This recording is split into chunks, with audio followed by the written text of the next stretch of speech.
right, we are on day 3, and today's question is, a project team successfully achieved a key milestone. To do this, the team met critical technical requirements on a new process, and then used the process to develop the first of several similar deliverables.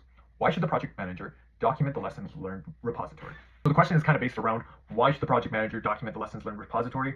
First of all, we can see in the question that the team met critical technical requirements, so this is something that required a lot of knowledge or whatever subject matter experts that were required on this process, and they plan to use this process for other deliverables as well. So in itself, if they're planning on doing other iterations of this sort of project or deliverable, they're going to be doing it a few times around. That's why it's important to know exactly what lessons that we learned. Were there any blockers? Is there anything with resources that we would have needed? But here are options. We have A, the information recorded can provide input into organizational performance appraisals.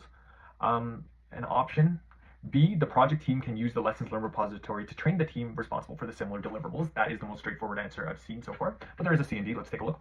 The new process resulted in benefits that could be applied to future projects.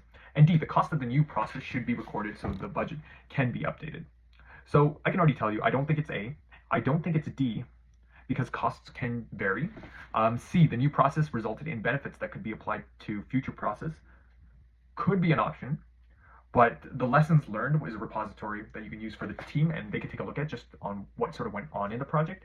And if they have similar deliverables, this would be the best option. So I'm going to say B, and I'm feeling confident about it.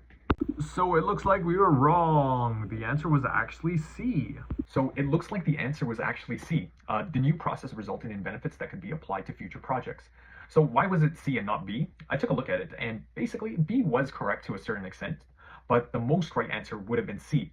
And it looks like, although other options may have been true, the best answer is what you'd want to pick on the PMP exam. So we learned something today, and we learned something else.